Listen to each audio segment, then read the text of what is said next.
الحمد لله نحمده ونستعينه ونستغفره ونؤمن به ونتوكل عليه ونعوذ بالله من شرور أنفسنا ومن سيئات أعمالنا من يهده الله فلا مضل له ومن يضلل فلا هادي له ونشهد أن لا إله إلا الله وحده لا شريك له ونشهد أن سيدنا وسندنا وإمامنا ومولانا محمدا عبده ورسوله صلى الله عليه وعلى آله وأصحابه وسلم تسليما كثيرا كثيرا.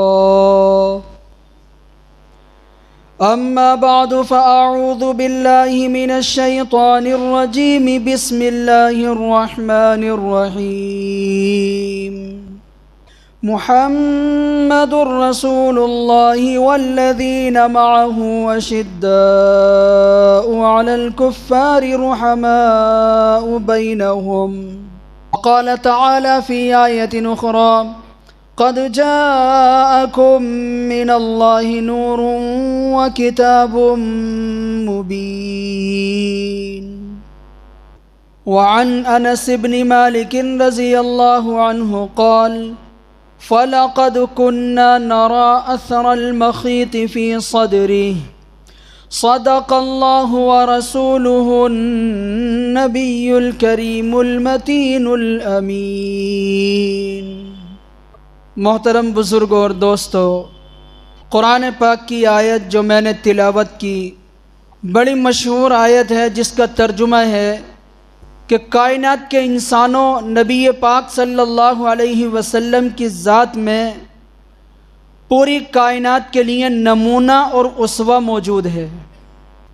اصل میں نبی پاک صلی اللہ علیہ وسلم کی تعلیمات ہی وہ تعلیمات ہے جو دونوں جہان میں ایک انسان کو کامیابی دلا سکتی ہے۔ نبی پاک صلی اللہ علیہ وسلم کی سیرت طیبہ کا ذکر کرنا اور اس کو سننا اور اس کو پڑھنا، یہ سب کا سب عین عبادت ہے۔ تمام قرآن نبی پاک صلی اللہ علیہ وسلم کی صفات اور تمام احادیث نبی پاک صلی اللہ علیہ وسلم کی تعلیمات سے بھری ہوئی ہیں۔ نبی کا کون سا پہلو بیان کیا جائے، کس کو چھوڑا جائے؟ انسان کی زندگی فنا ہو جائے گی مگر نبی پاک صلی اللہ علیہ وسلم کی تعلیمات ختم نہیں ہو سکتی ہے۔ ہر آدمی یہ چاہتا ہے کہ کچھ نہ کچھ نبی پاک صلی اللہ علیہ وسلم کی تعلیمات زندگی کا کوئی حصہ، زندگی کا اہم گوشہ، کوئی شعبہ انسانوں کے سامنے بیان کیا جائے تاکہ لوگ اقدام کریں عمل کے لیے۔ تو میں نے بیان کیا تھا گزشتہ ہفتے کہ نبی پاک صلی اللہ علیہ وسلم کا نام والدہ نے اور دادا عبد المطلب نے احمد اور محمد منتخب کیا۔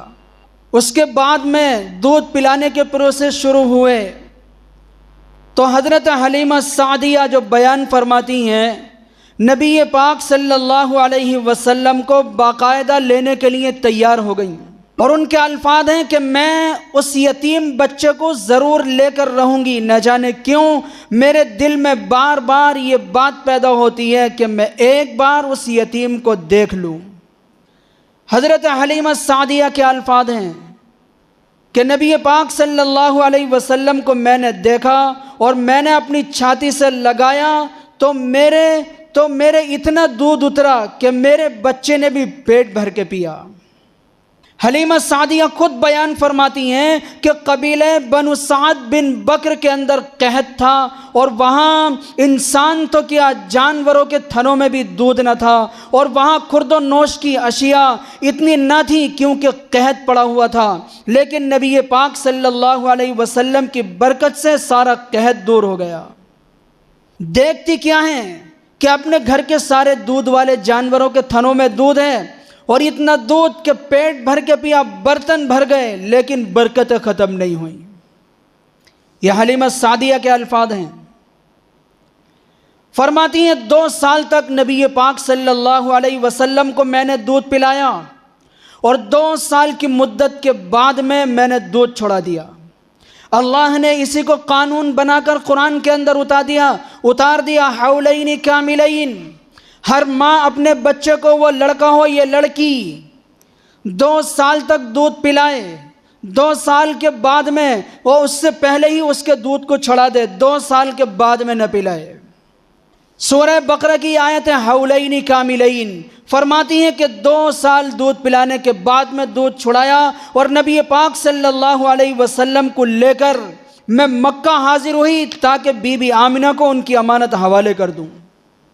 اگر مکے کی آب و ہوا غیر مناسب تھی، وبا وغیرہ کوئی پھیلی ہوئی تھی، جیسے کہ وائرس کائنات کے اندر پھیلتے رہتے ہیں اور ان کے نام بدلتے رہتے ہیں، عذاب کی قسمیں ہوتی ہیں۔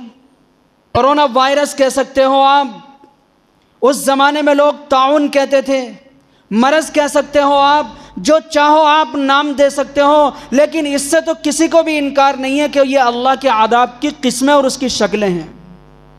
کتنے ہی نام بدل جائے، ہے تو اللہ کا عذاب ہی۔ امام سعدیہ نے یہی کہا کہ بی بی آمنہ یہاں کی آب و ہوا اچھی نہیں ہے، اگر آپ چاہو تو میں اور کچھ مدت اپنے پاس رکھ لوں، آپ مجھے اس بات کی اجازت دے دو۔ میں نے سنا ہے کہ دادا عبد المطلب کے مکان سے کوئی خالی ہاتھ نہیں جاتا، یوں ہی سمجھ لو کہ ایک مانگنے والی کھڑی ہے، تم میری مراد کو پوری کر دو اور میں اور چند مدتوں تک، کچھ دنوں تک اپنے پاس رکھ لوں۔ حضرت آمنہ نے یہ کہا کہ ہم کسی کو اپنے دروازے سے خالی ہاتھ لوٹا دیں، یہ ہو نہیں سکتا، تم کچھ دن اور میرے بیٹے کو اپنے قبیلے میں، اپنے گاؤں میں رکھ سکتی ہو۔ حضرت حلیمہ فرماتی ہیں اور 2 سال تک نبی پاک صلی اللہ علیہ وسلم قبیلہ بنو سعد بن بکر میں رہے اور اس طرح آپ کی عمر قریباً 4 سال کی ہو گئی۔ مکہ اور مدینہ کے بیچ میں طائف کی طرف ہے حضرت حلیمہ سعدیہ کا یہ گاؤں، جو آج کوئی غیر آباد ہے، اجڑا ہوا ہے، آج کوئی نہیں رہتا ہے۔ 4 سال کی مدت تک رہے آپ، اور حلیمہ سعدیہ بیان فرماتی ہیں فَلَمْ يَزَلِ اللَّهُ رَبُّنَا الْبَرْكَةَ، اللہ برابر ہم کو برکت دکھاتا رہا، ہم برابر اس سے فائدہ اٹھاتے رہے۔ اللہ رب العزت نے آپ کی برکت سے قحط کو دور کر دیا، جن جانوروں کے تھنوں میں دودھ نہ تھا اللہ نے وہ برکت دی، پیٹ بھر کے پیا، حتیٰ کہ قبیلے والوں کو پلایا گیا، زمین ہری بھری ہو گئی، آب و ہوا بالکل تبدیل ہو گئی۔ یہ نبی پاک کی برکت ہیں۔ حلیمہ سعدیہ فرماتی ہیں نبی پاک کے وجود سے ہم برابر فائدہ اٹھاتے رہے، اللہ کی برکتیں استعمال کرتے رہے۔ حلیمہ سعدیہ کے شوہر یہی تو کہتے ہیں تعلمی واللہ یا حلیمہ لقد اخذتی نسمتا مبارکہ، حلیمہ جان لے تو نے ایسی دولت کو ہاتھ لگایا جسے کوئی انسان گوانا نہیں چاہتا ہے، یہ در یتیم ہے۔ چنانچہ آپ دوبارہ 2 سال کے بعد میں جب حلیمہ سعدیہ کے گاؤں میں اور قبیلہ سعد بن بکر کے اندر پہنچے تو آپ صلی اللہ علیہ وسلم اس عمر کے اندر حلیمہ سعدیہ کے بیٹوں کے ساتھ بکریاں چرانے جا رہے ہیں۔ پاؤں چلنے سیکھ جاتے ہیں تو جاتے ہیں آس پاس میں اور دور بھی چلے جاتے ہیں۔ ایک مرتبہ کا حادثہ اور واقعہ ایسا ہوا کہ نبی پاک صلی اللہ علیہ وسلم کو 2 آدمیوں نے پکڑا اور آپ کا شکم چاک کر دیا۔ حلیمہ سعدیہ کے بیٹے دوڑتے ہوئے آئے اور بتایا کہ میرے قریشی بھائی کو کسی نے پکڑ لیا اور ان کے پیٹ کو چاک کر دیا۔ حلیمہ اور ان کے شوہر کے تو ہوش اڑ گئے اور دوڑتی ہوئی جب آئیں تو آپ کے چہرے کا رنگ بدلا ہوا تھا، اپنے سینے سے لگایا، ان کے شوہر نے بھی اپنے سینے سے لگایا اور یہ کہا کہ اے میرے بیٹے تجھے کیا ہوا تھا؟ روایت کے اندر فذکر القصہ ان الملکین اتا فشق بطنا، نبی پاک نے بتا دیا کیونکہ آپ اتنے چھوٹے بھی نہ تھے کہ 2 آدمیوں نے مجھے پکڑا، مجھے لٹایا، میرے پیٹ کو چاک کر دیا اور میرے سینے کو، میرے دل کو نکالا تھا۔ حلیمہ سعدیہ بہت ڈر گئی تو نبی پاک صلی اللہ علیہ وسلم کا شق صدر، جو آپ کی خصوصیت ہے، 4 سال کی مدت سے شروع ہوا۔ 4 سال میں پہلے شق صدر ہوا اور 4 مرتبہ آپ کی زندگی میں ہوا۔ حلیمہ سعدیہ کے ہاں جب آپ کی عمر 4 سال کی تھی، جب نبی پاک صلی اللہ علیہ وسلم کی عمر 10 سال کی تھی تو آپ کا شق صدر ہوا، آپ کا دل نکالا گیا۔ جب آپ کی عمر زیادہ تھی اور آپ صلی اللہ علیہ وسلم نے اعلان نبوت کیا تو اس سے پہلے شق صدر کیا گیا، یعنی آپ کے دل کو نکالا گیا۔ اور جب آپ صلی اللہ علیہ وسلم کو اللہ رب العزت نے معراج پہ بلانا چاہا تو اس سے پہلے فرشتوں نے آپ کا شق صدر کیا، یعنی آپ کے دل کو نکالا اور دھویا اور اسی جگہ فٹ کر دیا۔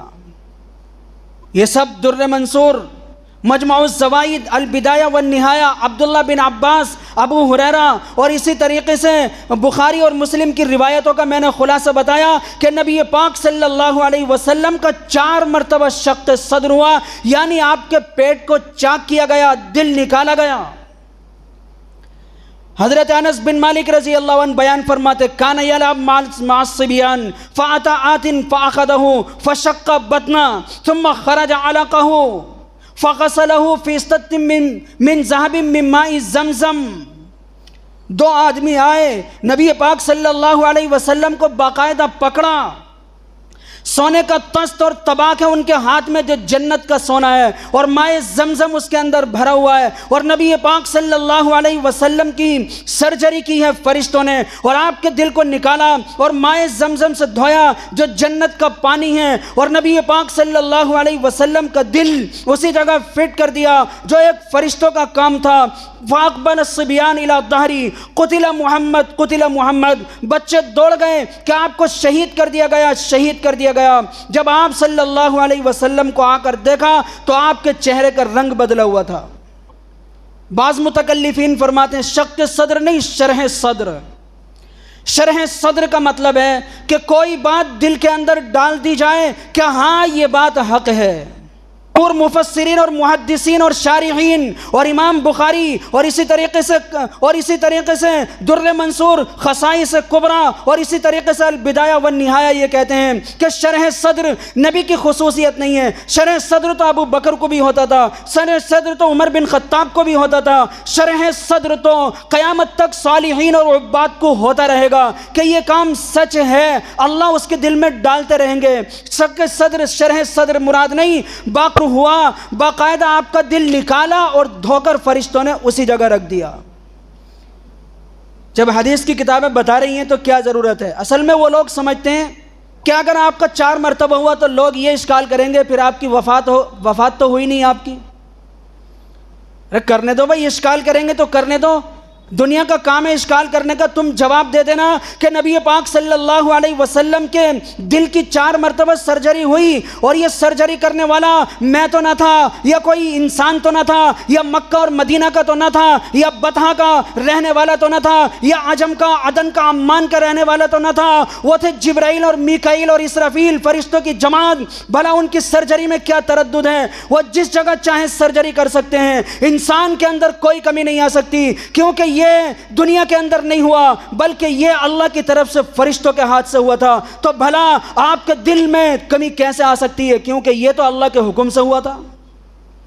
یہ بھی کوئی سوچنے والی بات ہے۔ حضرت حلیمہ کیوں ڈر گئیں؟ حضرت حلیمہ اس لیے تو ڈر رہی ہیں، شرح صدر سے کون ڈرتا ہے؟ جب شق صدر کا واقعہ ان کے سامنے آیا تو حضرت حلیمہ سعدیہ ڈر گئیں کہ اگر کوئی نقصان آپ کو ہو گیا تو میں قبیلہ قریش کو کیا جواب دوں گی؟ بہت ساری چیزیں جو دکھائی نہیں دیتی ہیں۔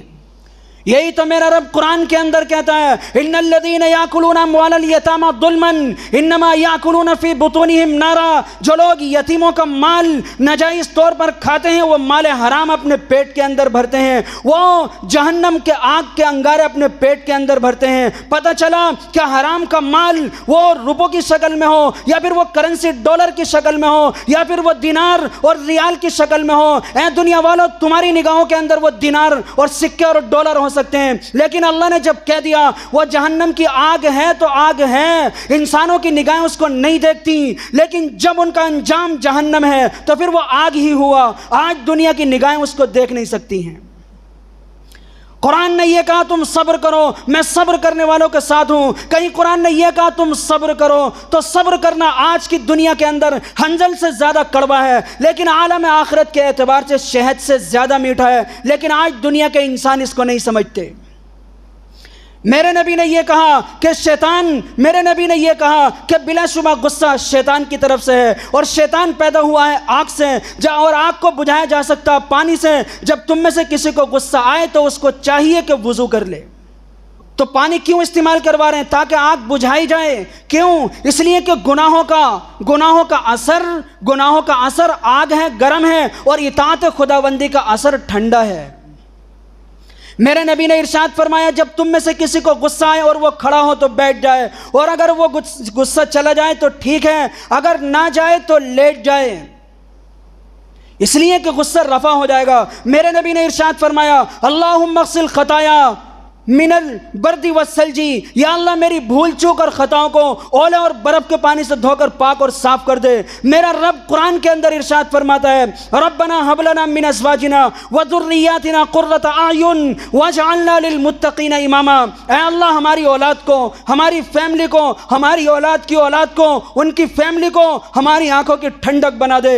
آنکھیں ٹھنڈی ہو سکتی ہیں برف سے، آنکھیں ٹھنڈی ہوں گی کیمیکل سے۔ قرآن کیوں کہتا ہے اولاد اگر سیدھے راستے پہ چلی گئی تو تمہاری آنکھیں ٹھنڈی ہوں گی؟ اس کا مطلب یہ ہے اگر انہوں نے اطاعت کی اللہ کی، رسول اللہ کا فرمان زندگی میں ہوا تو والدین کی آنکھیں ٹھنڈی ہوں گی۔ اگر نافرمانی میں اتر کر آئے تو والدین کو تکلیف ہوگی، کیونکہ نافرمانی گرم ہے اور اللہ کی اطاعت ٹھنڈی ہے۔ مگر آج دنیا کے انسان نہیں سمجھ سکتے۔ اے انسانوں، اس لیے تو نبی کا شق صدر ہوا، لیکن دنیا کے انسان اس کو دیکھ نہ سکے۔ ایسی دنیا کی کتنی چیزیں کہ ہم دیکھ نہیں سکتے۔ 4 مرتبہ شق صدر ہوا، لیکن نبی پاک صلی اللہ علیہ وسلم کے شق صدر کو انسانوں نے اپنی آنکھوں سے نہیں دیکھا، کیونکہ وہ سرجری کرنے والے انسان نہیں بلکہ اللہ کے فرشتے تھے۔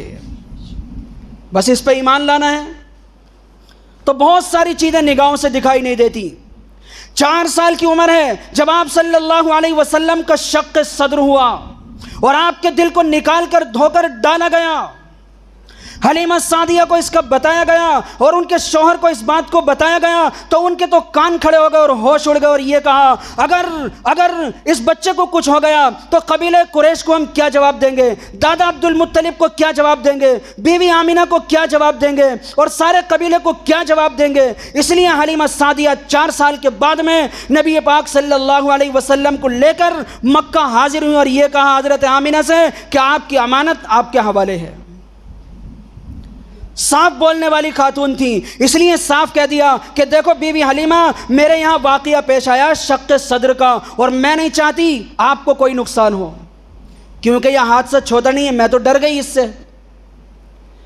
حضرت آمینہ کچھ بھی پریشان نہیں ہوئی۔ کہا کیا بات ہے بیوی حلیمہ، تم پریشان نہیں ہوئی؟ اور آپ کے بیٹے کے ساتھ یہ حادثہ ہوا ہے ہمارے قبیلے میں۔ تو حضرت آمینہ نے یہ کہا اب میں تمہیں کیا بتاؤں، آپ تو 9 مہینے میرے پیٹ کے اندر رہے، میں نے کیا کیا عجائبات اور غرائبات دیکھے ہیں۔ تم بات کر رہی ہو شق صدر کی کہ میرے بیٹے کا پیٹ کسی نے چاک کر دیا اور سینہ نکال کر پھر دوبارہ اسی جگہ لگا دیا۔ اب میں تمہیں کیا بتاؤں، جب آپ میرے پیٹ میں تھے تو چاند ستارے ٹوٹ کر مجھے سلامی کرتے ہیں، سورج جھک کر مجھے سلامی دیتا ہے۔ اب میں تمہیں کیا بتاؤں، جب میرے نبی حضرت آمینہ کے پیٹ میں ہیں تو خوشبو مکے کے اندر پھیلتی ہے، عدن اور عمان کے اندر پھیلتی ہے، اور دادا عبد المطلب یہی کہتے ہیں میری بہو بیٹی تو بیوہ ہے، کہاں سے خوشبو استعمال کرتی ہے۔ حضرت آمینہ رو پڑی اور یہ کہا ابا بازار میں نے نہیں دیکھا ہے تو میں خوشبو کہاں سے منگاؤں گی، اب میں آپ کو کیا بتاؤں یہ خوشبو کہاں سے آ رہی ہے، میں تو خود پریشان ہوں۔ یہ خوشبو اس مولود کی، اس جنین کی جو میرے پیٹ کے اندر ہے۔ یہ سارے عجائبات کب ہیں؟ جب آپ پیٹ کے اندر ہیں۔ یہ کب ہیں؟ جب آپ دنیا کے اندر تشریف لے کر آ گئے۔ ایک نبی کی صفات اور خاصیات یہ ہوتی ہیں کہ ایک قبیلہ نہیں بلکہ پوری دنیا اس سے استفادہ کیا کرتی ہے۔ حضرت آمینہ نے کہا کہ گھبرانے کی کوئی ضرورت نہیں ہے، میرا بچہ میری کسٹڈی میں ہے، تم چلی جاؤ اور شیطان تک اس کی رسائی نہیں ہو سکتی ہے، تم بے فکر رہو۔ کیونکہ بہت سارے واقعات ہوئے آپ کے ساتھ۔ نبی پاک صلی اللہ علیہ وسلم ماں کے پاس رہنے لگے، اور جب آپ کی عمر 6 سال کے آس پاس ہوئی تو بی بی آمینہ نے، آپ کی والدہ نے میکے جانے کا ارادہ بنایا تاکہ مدینہ المنورہ میں بھی کچھ دن رہ کر آئیں۔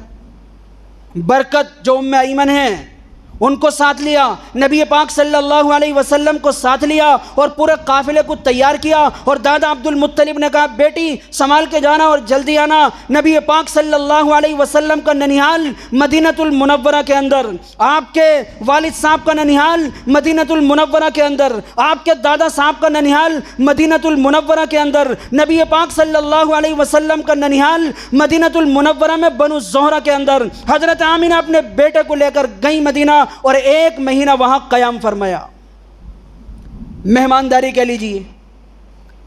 کتابوں کے اندر لکھا جب واپس ہوئی اپنے قافلے کے ساتھ مقام ابوا جو مکہ اور مدینہ کے بیچ میں ہے، حضرت آمینہ کی طبیعت علیل ہوئی اور اتنی علیل ہوئی کہ برداشت سے باہر ہوئی اور آپ انتقال فرما گئیں، اور ابوا کے مقام میں آپ کو وہیں دفن کر دیا جبکہ آپ کی عمر 6 سال کی تھی اور آپ صلی اللہ علیہ وسلم کی آنکھوں سے آنسو ٹپک رہے تھے۔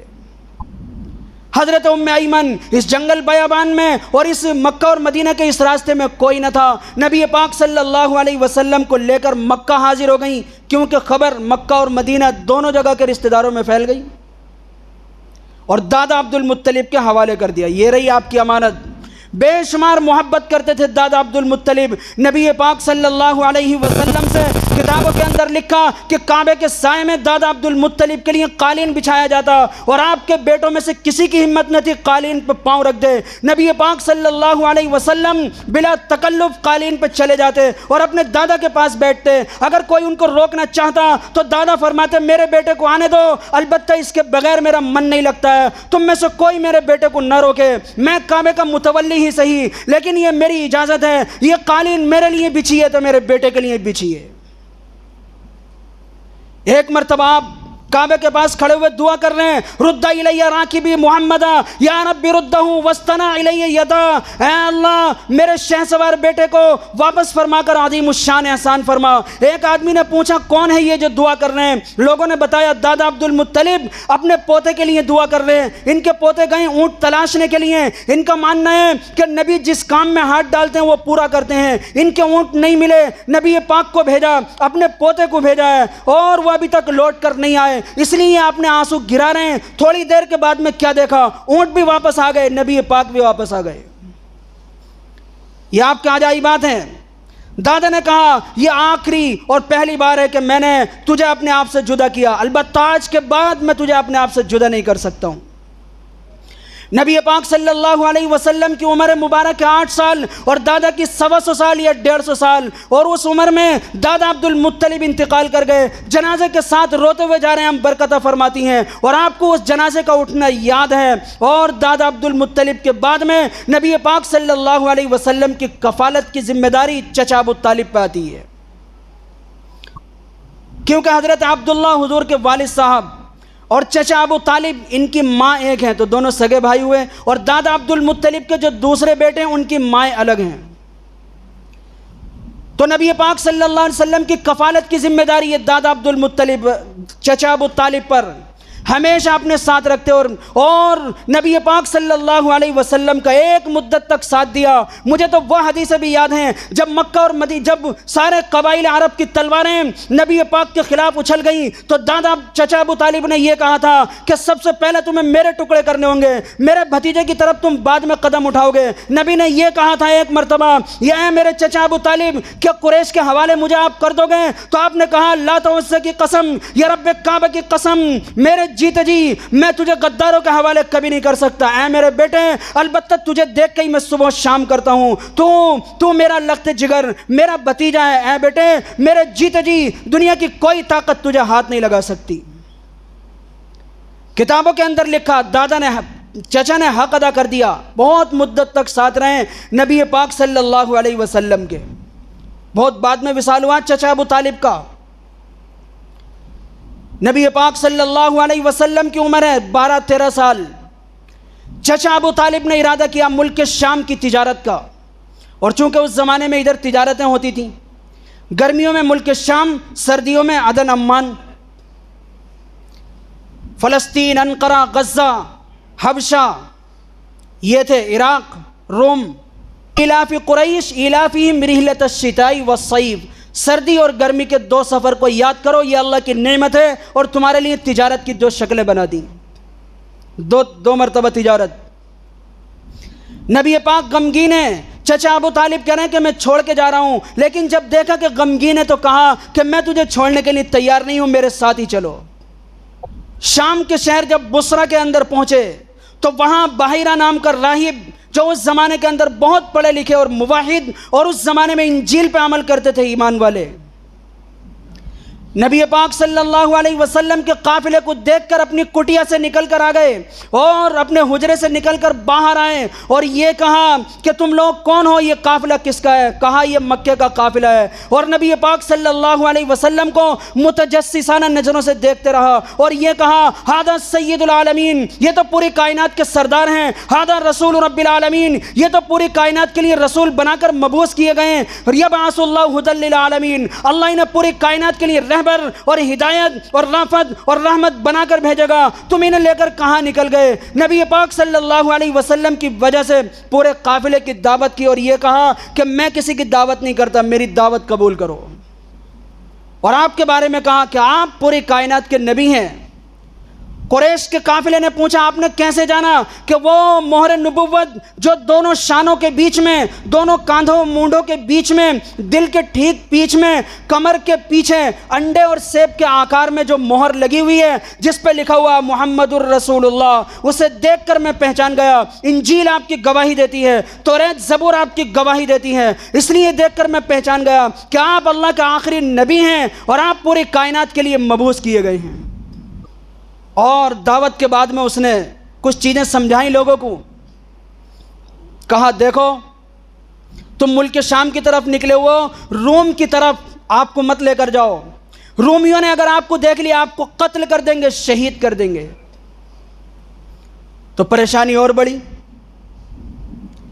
کہا کہ ایسی بات ہے، کہا کہ میری بات مانیے۔ بحیرہ راہب یہ بات سمجھا ہی رہے تھے کہ روم کے 7 آدمی بھاگتے ہوئے ادھر سے جا رہے تھے۔ بحیرہ راہب نے ان کو روکا، کیوں بھاگ رہے ہو؟ اس گرمی کے اندر تم آخر جا کہاں رہے ہو؟ تو انہوں نے کہا کہ تمہیں پتہ نہیں ہے، تم انجیل اور توریت کے جانکار ہو، یہ نبی پاک ایک آخری نبی دنیا کے اندر مبعوث ہو گئے ہیں، یہ مہینہ نبی پاک کے سفر کا ہے، ملک شام کی طرف وہ سفر کرنے والے ہیں، ہمیں حکم ملا ہے انہیں پکڑ کر ہم شہید کر دیں گے۔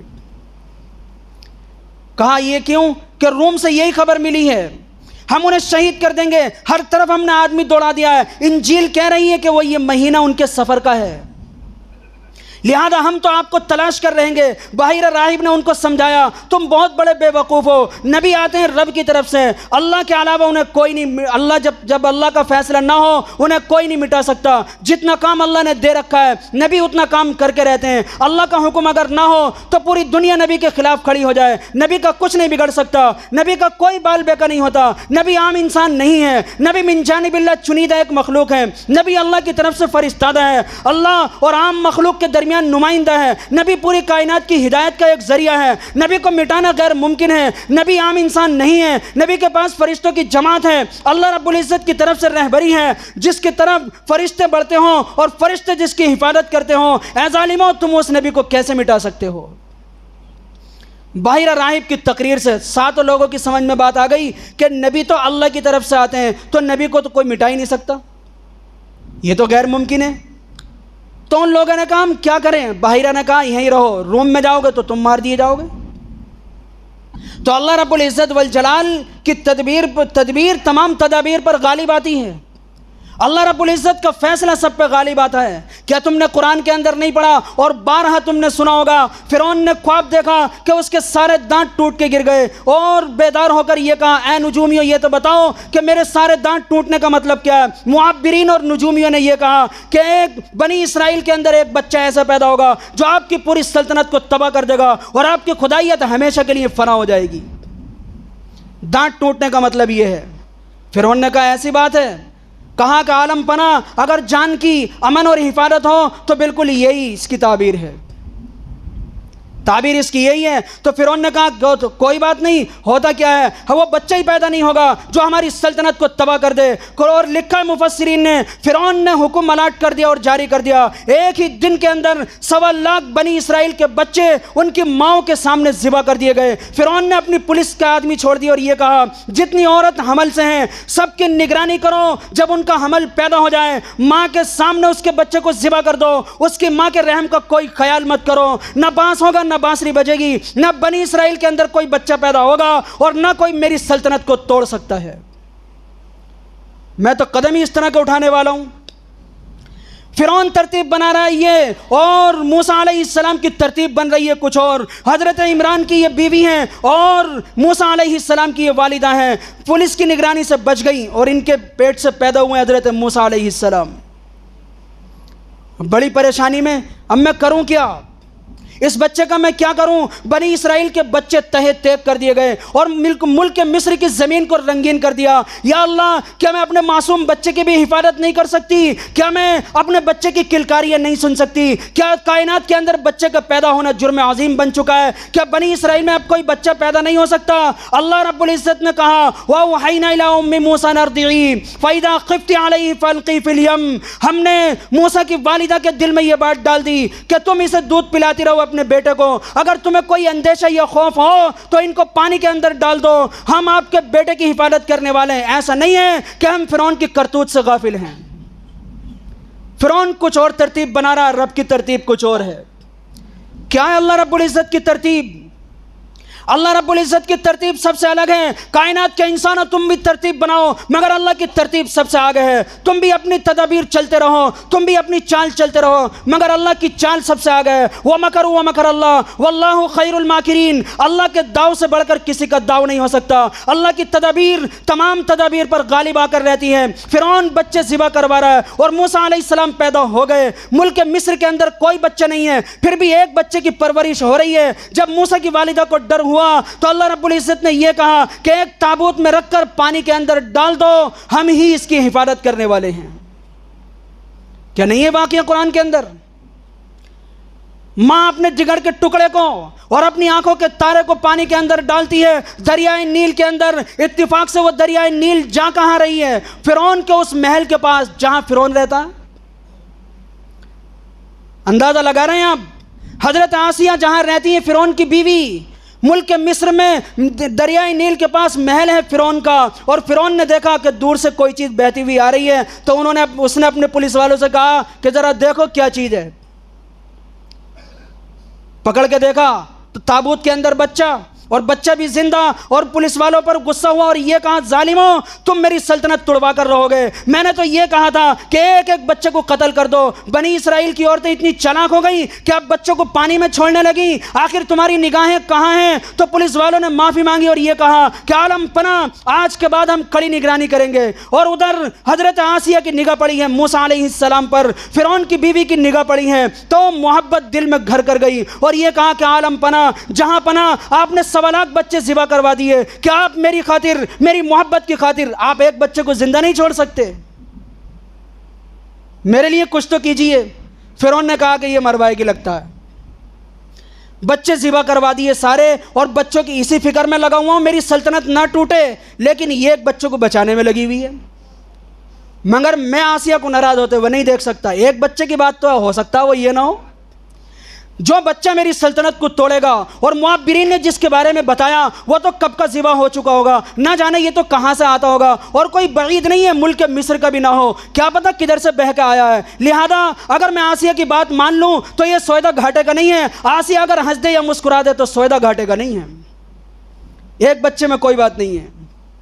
حضرت آسیہ کے الفاظ تو سنو قرآن کے اندر جو انہوں نے یہ کہا، حضرت عالم پناہ آپ ایک بچے کو چھوڑ نہیں سکتے، میری کوئی اولاد نہیں ہے، یہ میرے دل کا سکون، میری آنکھوں کا نظر اور آپ کا اور میرا بیٹا بن جائے گا، کیا آپ ایک بیٹے کو چھوڑ نہیں سکتے؟ وہاں ماں یہ کہہ رہی ہے میں کیسے اپنے بیٹے کی پرورش کروں، اور یہاں اللہ رب العزت نے یہ انتظام کیا، فرعون کی نگاہوں کے سامنے آسیہ کے ہاتھ میں اب دے دیا موسیٰ علیہ السلام کو، اور جن کی پرورش کے لالے پڑ رہے تھے ان کی پرورش ہو رہی ہے محل کے اندر۔ یہ اللہ پاک کا نظام۔ موسیٰ علیہ السلام دودھ نہیں پی رہے کسی کا بھی. وحرمنا علیہ المراضع من قبل, ہم نے موسیٰ علیہ السلام کے منہ پر مہر لگا دی, کسی عورت کی چھاتی اپنے منہ میں مت ڈالنا.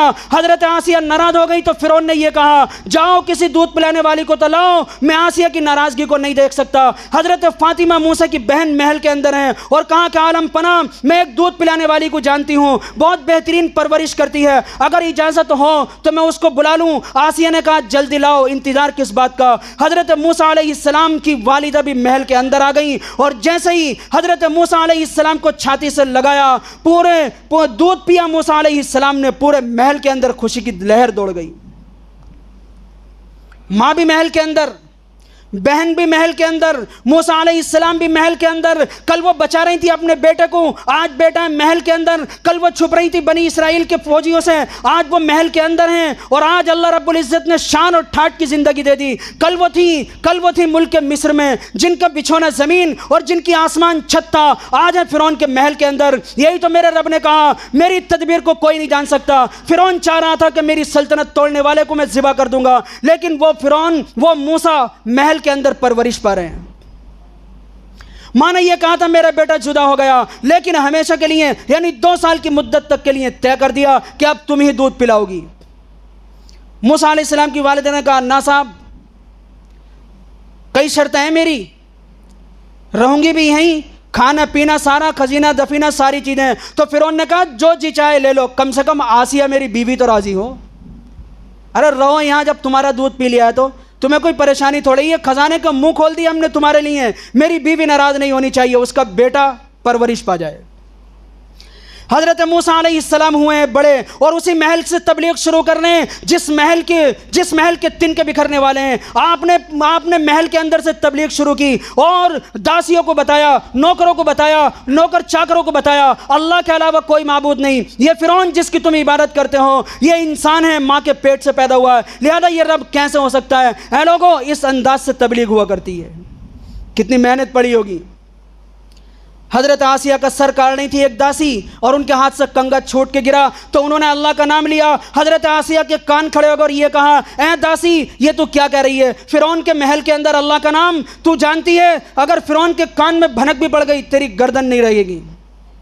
تو فرعون کو جانتی نہیں ہے جو سولیے لٹکا کر, جو ہاتھ پاؤں کاٹنے کی سزا اور جو کھجوروں پر لٹکا کر پھانسی دیتا ہے, تو نے رب کا نام کیوں لیا. تو وہ داسی, وہ غریب, وہ نوکر یہی تو کہتی ہیں اے آسیہ آپ نہیں جانتی اللہ کے علاوہ کوئی معبود نہیں ہے, آپ کے منہ بولے بیٹے کا کلمہ یہی ہے. موسیٰ علیہ السلام یہی بتا رہے ہیں. حضرت آسیہ نے یہ کہا کہاں ہے میرا بیٹا, ذرا مجھے بھی تو دکھاؤ. حضرت موسیٰ علیہ السلام تبلیغ کرنے اپنی ماں پر, اپنی منہ بولی ماں حضرت آسیہ پر, اور یہ کہا اے ماں تم سب سے زیادہ حقدار ہو کہ میرے کلمے کو قبول کرو, اللہ کے علاوہ کوئی معبود نہیں, یہ پوری کائنات میرے رب کی بنی ہوئی ہے. فرعون ایک انسان ہے, وہ کوئی رب نہیں ہے, ایک دن فنا ہو جائے گا, یہ کوئی رب نہیں ہے. رب وہ ہے جس نے پوری کائنات کو وجود دیا اور پوری کائنات فنا ہو جائے گی, میں اللہ کو زوال نہیں ہے. حضرت آسیہ نے کلمہ پڑھ لیا, محل کے اندر تبلیغ ہو رہی ہے اور وہ سارے واقعے اور مناظرے جو محل کے اندر ہوئے بنی اسرائیل فرعون کے اور موسیٰ علیہ السلام کے, وہ تو ہیں ہی قرآن کے اندر. فرعون کو جب اس بات کا علم ہوا کہ آسیہ نے موسیٰ کا کلمہ پڑھ لیا تو اسے بہت کان کھڑے ہوئے اور یہ کہا اب میں کس سے شکایت کروں, میری بیوی میری شریک حیات ہے اور اتنی بڑی نمک حرام کہ کلمہ کسی اور کا پڑھتی ہے, مجھے یہ برداشت نہیں ہے, اسے نکال کر باہر لاؤ. جس کی محبت کے لیے میں نے ایک بچہ بھی اس کی گود میں ڈال دیا, آج وہ بڑا ہو گیا تو اس کے نام کا کلمہ پڑھتی ہے, میں اسے زندہ نہیں چھوڑوں گا. اور حضرت آسیہ کو وہ تکلیف دی, ان کے پورے جسم میں لوہے کی کیلیں گاڑ دی اور حضرت آسیہ کا سر اپنے محل کی طرف کر دیا اور یہ کہا کہ تو نے میرے محل کو ٹھکرایا ہے, تو نے میرے ساتھ غداری کی ہے, میرے پیٹ میں تو نے چھرا جھونکا ہے, میرے رب ربوبیت کا انکار کر کے موسیٰ کو اللہ کا پیغمبر اور اللہ کو رب مان کر تو نے غلطی کی ہے. آسیہ میں تیری گردن صاف کر دوں گا. حضرت آسیہ 28واں پارہ پڑھو کیا کہتی ہیں. جب میں یہ 28واں پارہ پڑھتا ہوں, حضرت آسیہ کے الفاظ پڑھتا ہوں, میرا کلیدہ چرتا چلا جاتا ہے. حضرت آسیہ فرماتی ہیں وہ مریم ابن, حضرت آسیہ نے یہ کہا اے اللہ فرعون مجھ کو اپنا محل دکھا رہا ہے, اے اللہ تو جنت کے اندر مجھے اپنا محل دکھا دے اور فرعون اور اس کے کارندوں سے مجھے نجات دے. اللہ نے وحی نازل کر دی, اے آسیہ ہم نے تیرے لیے جنت کا محل تیار کر رکھا ہے, ادھر تم دنیا سے آؤ, ادھر جنت میں تم اپنا قدم رکھ سکتی ہو. بحیرہ راہب یہی تو کہہ رہے ہیں ان لوگوں سے، تم نبی کو قتل کرنا چاہتے ہو، نبی جب تک زندہ رہیں گے جب تک اللہ چاہے گا۔ اور انہوں نے چچا ابو طالب سے یہ کہا کہ آپ میری بات مانیے، اپنے بھتیجے کو واپس بھیج دیجیے۔ چچا ابو طالب نے ایک آدمی کو لیا کہ تیرا خرچہ، تیرا منافع، تیری تجارت اس کا ڈبل میں دوں گا، میرے بیٹے کو لے کر تم مکہ حاضر ہو جا، میں اپنے بیٹے کے سلسلے میں کوئی بھی خطرہ گوارا نہیں کر سکتا، جو بھی میرے بھتیجے کو دیکھتا ہے پلٹ کے دیکھتا ہے، گھوم کے چاروں طرف دیکھتا ہے، ہاں آپ کو ہر وقت دیکھتا رہتا ہے، آخر میں آپ کے لیے خطرہ برداشت نہیں کر سکتا، میں اپنے بھتیجے کے لیے کوئی خطرہ نہیں اٹھا سکتا، میں اپنے بیٹے کے لیے کوئی خطرہ مول لینا نہیں چاہتا۔ حضرت چچا ابو طالب کے اشارے پر نبی پاک کو مکہ بھیج دیا گیا اور آپ صلی اللہ علیہ وسلم واپس مکہ کے اندر آ گئے۔ تو نبی کی علامتیں ہوتی ہیں، یہ بتایا گیا کہ انبیاء بچپن میں ہوں یا انبیاء کسی عمر کے اندر ہوں، انبیاء کے اندر وہ جاذبیت ہوتی ہے، وہ موسیٰ علیہ السلام ہو یا ان کے علاوہ کوئی بھی نبی ہو، اللہ ان کی ذات کے اندر وہ چاشنی، وہ جاذبیت رکھتا ہے کہ اللہ کی مخلوق اس کی جانب کھنچتی چلی جاتی ہے۔ واقعی سے یہ بات پتہ چلا کہ انبیاء علیہم الصلوات والتسلیم یا ان کی دین تعلیم کا کوئی کچھ نہیں بگاڑ سکتا، کیونکہ یہ تعلیم کسی انسان کی نہیں بلکہ اللہ کی طرف سے بھیجی گئی ہے۔ دنیا کے انسان ہزار تدبیر بنائیں لیکن ان کی تدبیر اللہ کی تدبیر کے سامنے کوئی کام نہیں کر سکتی، وہ تدبیر غالب ہو کر رہتی ہے۔ یہ واقعات بتاتے ہیں۔ اللہ رب العزت والجلال ہم سب کو عمل کی توفیق عنایت فرمائے۔ وما علینا الا البلاغ۔